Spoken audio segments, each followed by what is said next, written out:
Okay, next drill I want to talk about is a lateral bound into a sprint. Okay, so we should by this point know that sprinting is a really important part of our program.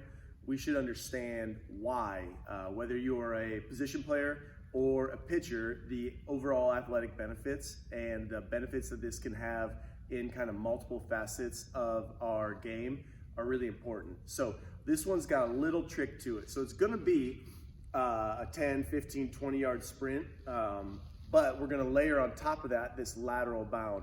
And what we're looking to do is kind of refine or teach you how to get in and out of that back hip. So there's a little bit of a rotational component to this. There's a frontal plane movement component to this, as well as our sprint. So again, refer to your programming as to how many reps you're supposed to do, but we're gonna do both sides of this movement. I'll just demonstrate one side. We're gonna start with our outside leg down. What I want you to do is I want you to kind of get into that hip and go into a lateral bound, meaning I'm gonna go off my left leg and land on my right. And then when we get into that right hip, we wanna let ourselves rotate into that hip, and then we're gonna drive out of that hip into our sprint, okay? So I'll kind of do one at a little more quick of a speed here.